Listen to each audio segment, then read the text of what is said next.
साथियों, हम तो कफन बांध के निकले हैं और आप भी आ जाएं तो बात बने। मैं मेरी बात शुरू करने से पहले जिन आयोजक मंडल ने इस कार्यक्रम का आयोजन किया उनको धन्यवाद देते हुए अपनी बात को शुरू करने का प्रयास करती हूँ। जिन महापुरुषों महानायकों ने हम SC ST OBC माइनॉरिटी के लोगों को मान सम्मान स्वाभिमान शिक्षा संपत्ति संरक्षण वोट का अधिकार दिया, उन सभी महापुरुष महानायकों को नमन करते हुए और सामने बैठे क्रांतिकारी साथियों को मेरा अभिनंदन है। सम्मानित मंच है, उपस्थित श्रोतागण है। साथियों, आप लोग का धन्यवाद इसलिए देना चाहती हूँ, किसी भी व्यक्ति के सुनने की क्षमता, एकाग्र होकर सुनने की क्षमता होती है, वो मुश्किल से 1 से 2 मिनट होती है। आप सुबह 11 बजे से बैठ कर और शाम अभी 5 बजने को आप सुन रहे हैं, तो आप लोगों को बहुत बहुत अभिनंदन और हार्दिक वंदन करते हुए अपनी बात शुरू करती हूँ। किसी शायर ने कहा कि महीने फिर वही होंगे, सुना है साल बदलेगा। उन्हें कहा महीने फिर वही होंगे, सुना है साल बदलेगा। परिंदे फिर वही होंगे, शिकारी जाल बदलेगा। वही गुरबद वही हाफिज, वही हाकिम वही कातिल, न जाने कितने वर्षों में हमारा हाल बदलेगा। आजादी के 74-75 साल के बाद भी आज वो हालात बने हुए हैं कि जिस देश में एक दिन में 99-93 बलात्कार होते रहे। मैं ये बातें आपको इसलिए बताने का प्रयास कर रही हूँ, ये जो पर्चा है, इस पर्चे में आपके 4 सब्जेक्ट दिए गए हैं, 4 विषय दिए गए हैं। मैं उस विषय को बड़ी आसानी के साथ कम समय में रखने का प्रयास करना चाहती हूँ। साथियों, ये जो हम लोगों को सामाजिक स्तर पे न्याय व्यवस्था निर्माण करनी है, अगर उस बात को जानना और समझना है तो भारत की आधी आबादी को बिना साथ लेकर के आप कोई आजादी का आंदोलन नहीं चला सकते। आप कभी भी अपनी जिंदगी में सफल नहीं हो सकते हैं। ये महिलाएं हैं, देश की सृष्टि करता है, ये समाज की सृष्टि करता है, ये जननायिका है, ये महानायिका है। इससे सृष्टि का निर्माण होता है। अगर आप चाहे बिना इनको लेके आप सफल हो जाए तो किसी कीमत पे होने वाले नहीं है। पेरियार यादव जी कहते हैं, आजादी का मतलब समझाते हैं, आजादी का मतलब बताते हैं। आपके घर की जवान बेटी रात में 12 बजे अगर 2 किलोमीटर पैदल चली जाए और सुरक्षित वापस घर लौट के आए तो इसको आजादी कहते हैं। आज है क्या? नहीं है। तो क्यों नहीं है? आज जिस वीरांगना का हम शहादत दिवस मना रहे हैं, जिस महानायिका का हम शहादत दिवस मना रहे हैं, उनके बारे में बहुत सारी बातें हमारे पूर्व वक्ताओं ने बताई। मैं उन बातों को बता के आपका समय और अपना समय जाया नहीं करना चाहती। जो टॉपिक छूटा है मैं उसी पे आपको अपनी बात बताने का प्रयास करूंगी। सबसे पहली बात, जिस महानायिका को, जिस वीरांगना की शहादत में हम आज यहाँ इकट्ठा हुए हैं, वो वीरांगना को अगर किसी ने सामाजिक स्तर पर कैडर और ट्रेनिंग दिया, समाज के कारवां को आगे ले जाने का ज्ञान दिया, इस देश में हमारे लोगों को पढ़ाया जाता है, हमारे छोटे बच्चों से लेकर के PG और PhD तक के बच्चों को पढ़ाया जाता है। इस देश का इतिहास हिंदू मुसलमान के झगड़ों का इतिहास रहा है। ये बात आपको जानना और समझना होगा।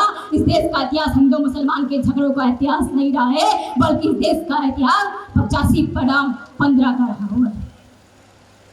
यानी इस देश में अगर आपसे पूछा जाए, अगर ये पूछा जाए क्या जाति व्यवस्था मुस्लिम ने बनाई, क्या महिलाओं को गुलाम मुस्लिम ने बनाया, क्या महिलाओं की दास्तां महिला मुस्लिम ने लिखी, क्या आदिवासियों का सेग्रीगेशन मुस्लिम ने लिखा, क्या जाति की कर्मिका समानता मुस्लिमों के अंदर नहीं की, तो इसका मतलब क्या है? सबसे बड़ी बात यह है कि हमारे समाज के जो लोग हैं उनको सही जानकारी होनी चाहिए। तो साथियों, वीरांगना फूलन देवी जी को अगर किसी व्यक्ति ने सबसे पहले कैडर ट्रेनिंग दी, एक मुस्लिम समाज के थे, उनका नाम था बाबा मुस्तकीम। अगर आप लोग मंच खाली करेंगे और बैठने का प्रयास करेंगे तो मैं मेरी बात को रखने के लिए एग्रेसिव हूँ, वरना अगर आपकी अनुमति हो तो मैं बात को बंद कर दूँ। आपकी अनुमति का इंतजार करती हूँ 1 सेकंड तक। अगर आपकी अनुमति है तो मैं बात को रखती हूँ, वरना बात को खत्म कर देती हूँ। धन्यवाद आप सभी साथियों का कि आपने ये अनुमति स्वतः से दी। साथियों, जिस जेल में वीरांगना फूलन देवी जी को रखा गया था, जिस जेल में वीरांगना फूलन देवी जी को रखा गया था, उस जेल की एक बहुत बड़ी घटना जो आप तक अभी नहीं पहुंची है, वो घटना आपको बता दें। वीरांगना फूलन देवी जी की बिना अनुमति के उनका यूट्रस निकाल दिया, जिसको गर्भाशय बोलते हैं, उनका गर्भाशय निकाल दिया गया। और कारण क्या बताया गया, उसका कारण क्या हो सकता है आपको समझना पड़ेगा।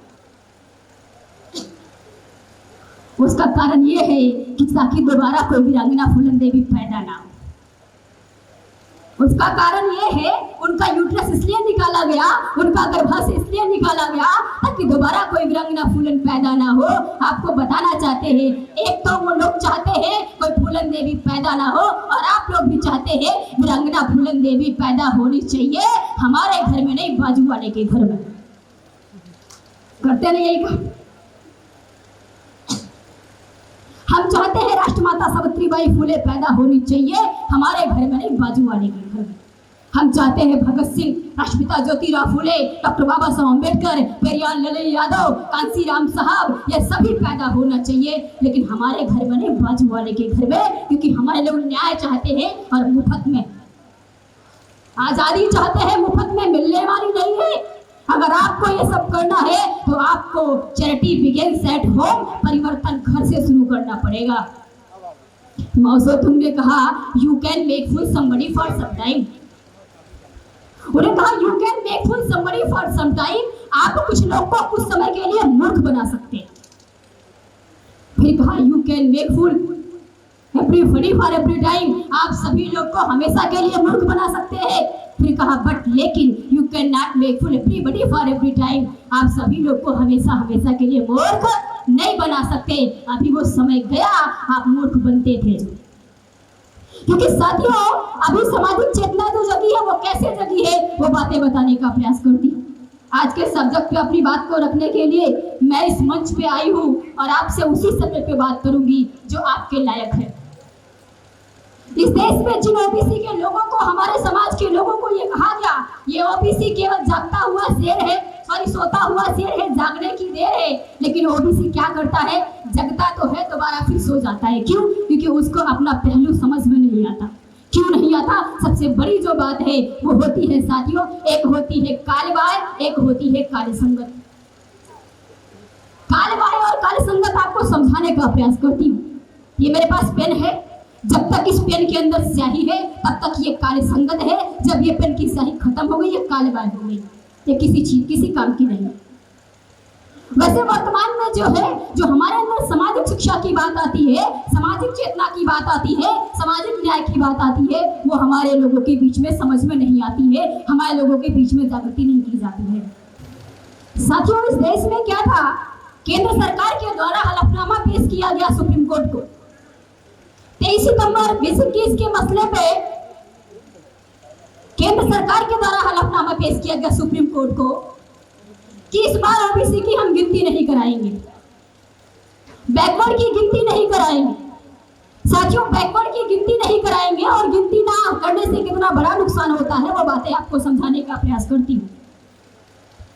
हमारे घर में अगर 4 सदस्य हैं और अगर हमने 4 सदस्य का खाना इक्वलिटी में नहीं बनाया और एक सदस्य को खाना नहीं दिया तो इससे क्या होगा, घर में बहुत बड़ी कला होगी और बहुत बड़ी कला होने के बाद वो परिवार टूट सकता है। तो वर्तमान में भी वही काम किया जा रहा है जो ओबीसी की गिनती नहीं कराई जा रही है। इस देश में क्या होता है, इस देश में नदियों की गिनती होती है, इस देश में तालाबों की गिनती होती है, यहाँ तक कि इस देश में कितने जानवर हैं उसकी गिनती होती है, यहाँ तक कि ट्रांसजेंडर जो है जिसको हम हिजड़ा कहते हैं उनकी भी गिनती होती है। लेकिन इस देश में पिछड़ों की गिनती नहीं होती है और पिछड़ों की गिनती नहीं होने के साथ साथ उनके सारे अधिकार कैसे खत्म किए जाते हैं। आजादी का जो 75 साल बीत रहा है, संविधान लागू हुए 70 साल हो गए, लेकिन उस संवैधानिक अधिकार हम तक नहीं पहुंच पा रहे हैं, बल्कि संवैधानिक अधिकार खत्म करने के लिए 187 बार संविधान में संशोधन किया जा चुका है और आपके बीच में इम्प्लीमेंट नहीं किया जा रहा है। ये हमारे साथ ऐसा क्यों हो रहा है, ये बात आपको समझाने का प्रयास करती हूँ। साथियों जो कौम अपना इतिहास नहीं जानती वो भविष्य का निर्माण नहीं कर सकती। अगर कौम ने इतिहास से सबक नहीं सीखा तो इतिहास सबक सिखा देती है।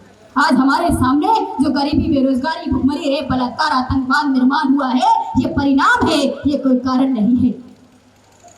इसलिए करना वो परिणाम है क्योंकि हमें हमारा इतिहास नहीं पता है। वर्तमान सरकार ऐसी है जो कहती है वो करती नहीं है, और जो करती है वो कहती नहीं। जानते हैं क्या करती है? मीठी मीठी बातें करती है, इतनी अच्छी अच्छी बातें बोलती है कि हमारे लोग को डायबिटीज हो जाए।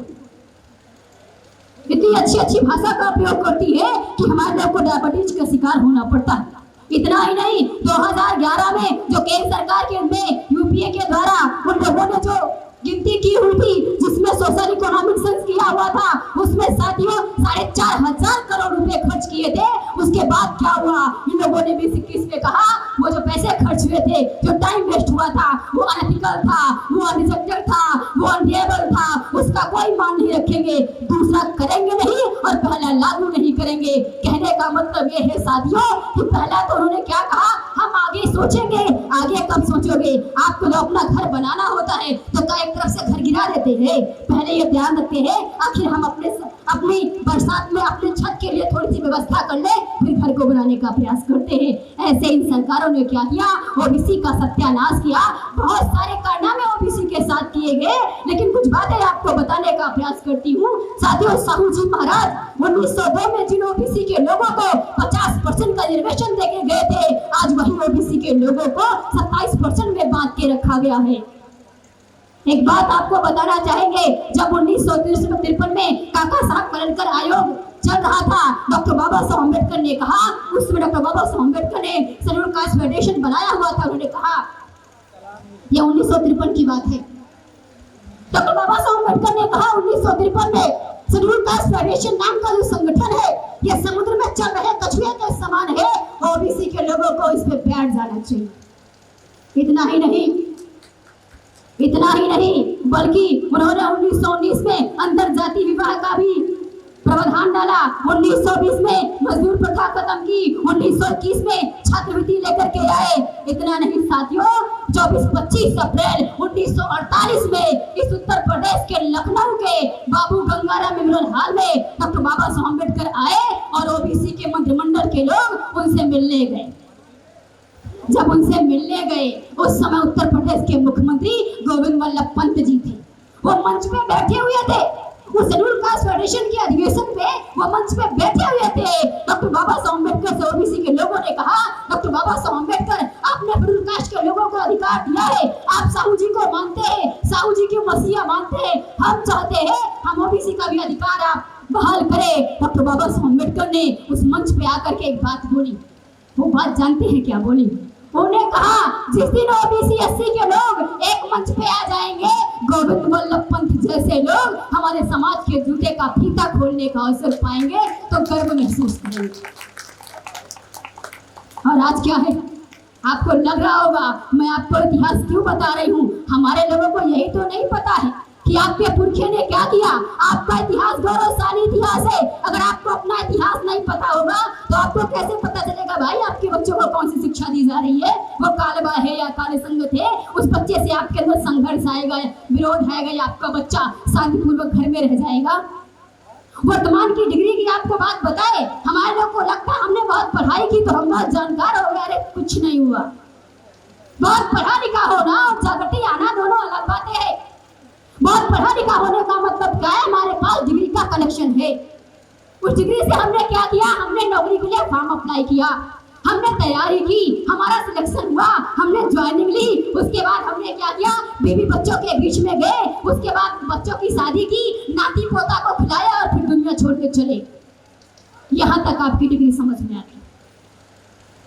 रियली में अगर आप अपनी डिग्री का समाजीकरण करना चाहते हैं, अपनी डिग्री से ज्ञान अर्जन करना चाहते हैं, अपनी डिग्री का समाज में प्रयोग करना चाहते हैं, तो सबसे पहला काम क्या करना होगा कि जागृति का सबसे पहला सिद्धांत होता है दोस्त और दुश्मन की पहचान। दूसरा होता है दुश्मन की क्या ताकत है, तीसरा होता है दोस्त की क्या ताकत है, चौथा होता है दुश्मन की क्या कमजोरी है, पांचवा होता है दोस्त की क्या कमजोरी है। जिन लोगों को 5 चीज की जानकारी होती है वह व्यक्ति जागृत कहा जाता है। आपको उदाहरण देके अगर बताए, डॉक्टर बाबा साहब अम्बेडकर दुनिया के विद्वान आदमी थे जिनको अपना गुरु माना बुद्धा, कबीर, ज्योतिराव फूले। उनके पास डिग्री नहीं थी, आज डिग्रीधारी लोग जिसके पास डिग्री नहीं थी उस पर पीएचडी करते हैं ना। साथियों, इतना ही नहीं, जिन साहू जी महाराज ने शिक्षा का बजट रखा और हर 1600 गांव में विद्यालय डाल दिए, उन्होंने क्या किया? 8 सितंबर 1913 को शिक्षा को कंपलसरी अनिवार्य शिक्षा लागू किया। आज शिक्षा की क्या हालत है वो बात समझनी चाहिए, क्योंकि हम लोग इसलिए बात बताना चाहते हैं। साथियों, हमारे पुरखा ने हमें पैदा किया। एक बात यहाँ बताना चाहती हूँ, मेरी बात को आप बुरा लगेगा उसके पहले आपसे माफी मांग लेती हूँ। अगर आप चाहते हैं आपका बच्चा आने वाले समय में मान सम्मान की जिंदगी जिए, डॉक्टर, वकील, प्रोफेसर, इंजीनियर, डीएम, कलेक्टर बन करके इस समाज का भला करे, तो आप पुरुषों को, महिलाओं को घर में जानकारी देते हुए समाज में लेके आना पड़ेगा।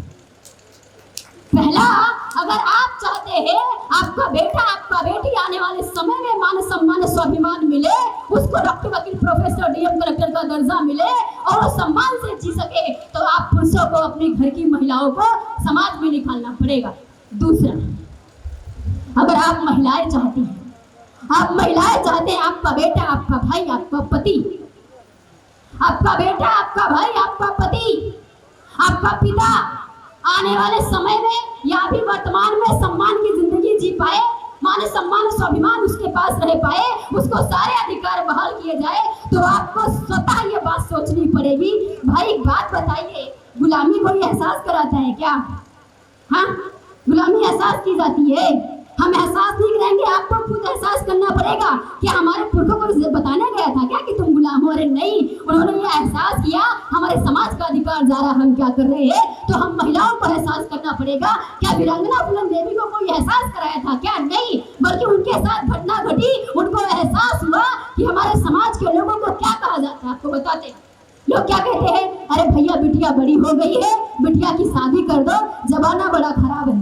कहते हैं ना, कहते हैं भैया बिटिया बड़ी हो गई है, बिटिया की शादी कर दो, जमाना बहुत खराब है। मैं ये पूछना चाहती हूँ, जमाना खराब है तो खराब कहने से ठीक हो जाएगा क्या? मैं यहाँ से गुड़ गुड़ कहूँगी, आपका मुंह मीठा हो जाएगा। मैं यहाँ से चीनी चीनी कहूँगी, आपका मुंह मीठा हो जाएगा। अरे चीनी खाना पड़ेगा तब मुंह मीठा होगा, गुड़ खाना पड़ेगा तब मुंह मीठा होगा। तो जमाना जिन लोगों ने खराब किया, उन लोगों के विरोध में लड़ना होगा। कौन लड़ेगा? हमारे ऊपर घटना घट रही है, हम क्या सोचते हैं कोई मसीहा? अगर नहीं, हमें खुद लड़ना पड़ेगा। तो आप महिलाओं से मेरा निवेदन है, आप महिलाओं को अपने बच्चों के अधिकार के लिए निकल के एक लड़ाई घर के अंदर आप लड़ती है, बच्चों को सुबह उठाती है, नहलाती है, खिलाती है, उसको स्कूल भेजती है। आज आपको निकल के समाज में जाना पड़ेगा और बच्चों के कानून की लड़ाई भी लड़नी पड़ेगी। पहला, पुरुषों को महिलाओं का सहयोग देना होगा, और दूसरा, महिलाओं को स्वतः से आगे आना होगा, और तीसरा, अगर आप दोनों यानी हम महिला पुरुष मिलकर के ये काम नहीं कर पाएंगे, तो हमें बच्चा पैदा करने पर विचार करना होगा। क्यों करना होगा? अरे हमारे पुरखा ने हमें पैदा किया, जिनके गले में हाथी, कमर में झाड़ू था, महिलाओं के कमर के ऊपर कपड़ा नहीं था, जिस तालाब में कुत्ते बिल्ली टट्टी करते थे वहां का पानी पीने का अधिकार नहीं था, मरे हुए जानवर का मांस हमारा ये समाज कुत्ते की तरह नोच करके खाता था। और आज उसी पुरखे ने क्या किया? 1848 से लेके 1956 108 साल का संघर्ष किया, तब हमारे गले में टाई और कमर में बेल्ट दिया ना।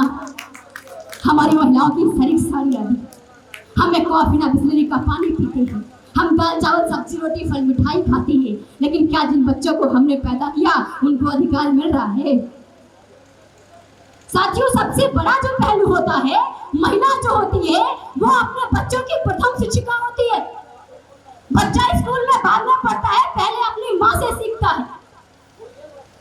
और आपको बताते हुए मुझे बहुत हर्ष होता है, बहुत उल्लास होता है कि तथागत बुद्ध के समय में तक्षशिला, अवंती, विक्रमशिला, उज्जैनी, नालंदा जैसे विश्वविद्यालय हुआ करते थे। आज के समय में 200 यूनिवर्सिटी जो टॉप क्वालिटी का एजुकेशन देती है, भारत की एक भी यूनिवर्सिटी शामिल ही नहीं। राष्ट्रपिता ज्योतिराव फुले कहते हैं शिक्षा स्वाभिमान पैदा करती है। राष्ट्रपिता ज्योतिराव फुले कहते हैं शिक्षा स्वाभिमान पैदा करती है। महाराष्ट्र माता सावित्रीबाई फुले कहती है कि हमारे अंदर एक ही अज्ञानता है वो क्या है? हमारे अंदर एक ही डर है, वो है हमारी अज्ञानता। जिस दिन अज्ञानता को हम निकाल देंगे, वो डर हमारा हट जाएगा। तो वो डर हटाने के लिए जो अज्ञानता है, वो ज्ञान आने के बाद ही अज्ञानता हटेगी। साथियों, इतना ही नहीं, साहू जी महाराज ने अपने राज्य में शिक्षा के लिए 1 लाख का जो बजट रखा था, मोहम्मद पैगंबर साहब कहते हैं अपने जीवन में इकरा, जिसको शिक्षा बोलते हैं, उसका महत्व रखो। बाबा साहब अम्बेडकर कहते हैं शिक्षा वो शेरनी का दूध है, जो पिएगा वो दहाड़ेगा। उन्हें बोला शिक्षा वो शेरनी का दूध है, जो पिएगा वो दहाड़ेगा। हमारे समाज में प्रचार क्या किया गया है? मदिरा वो शेरनी का दूध है, जो पिएगा वो दहाड़ेगा। शाम को हमारा समाज दारू पीता है, इसको शराब कहते हैं। शराब पीता है, खूब गुर्राता है, सुबह बोल जाता है, नहीं होता है ना? शिक्षा वो शेरनी का दूध है, जो पिएगा वो दहाड़ेगा। तो हमारे समाज के जो लोग हैं, वो समाज को शराब पीते और खूब दहाड़ते, सुबह भूल जाते हैं। आपके भूलने का परिणाम क्या हुआ? अगर आपने शिक्षा का दूध पिया होता, इस देश में जो LPG लाई गई, जो प्राइवेटीकरण हुआ, जिससे आपके बच्चों की शिक्षा ध्वस्त की गई, जिस प्राइमरी से पढ़ करके हमारे लोग डॉक्टर, वकील, प्रोफेसर बनते थे, उसी प्राइमरी से हमारा बच्चा आज पढ़ करके चपरासी भी नहीं बनता। कि बनता है? नहीं बनता। यहाँ तक कि साथियों, मुझे याद है जब हम प्राइमरी विद्यालय से पढ़ करके आते थे, मेरी माँ अनपढ़ है, उस समय हमारे घरों में, मैं बहुत ही मतलब पुअर फैमिली से बिलोंग करती हूँ। अभी थोड़ी बहुत हालात ठीक है। मेरा जन्म भले ही अम्बेडकर नगर में हुआ है, बट मेरी कर्मभूमि 2018 तक फैजाबाद रही है। अभी मेरा कार्यकाल जो चल रहा है वो लखनऊ के अंदर चल रहा है। लेकिन आपको एक बहुत बड़ा अनुभव बताना चाहती हूँ। जब बचपन में प्राइमरी से पढ़ करके हम घर आते थे, तो माँ उस चूल्हे की आग से, जो आग की रोशनी होती थी चूल्हे की, वहाँ कोयले से कोयला दे के बताओ क्या पढ़ाया गया, लिखो। हम उस चूल्हे की रोशनी से वहाँ लिखते थे।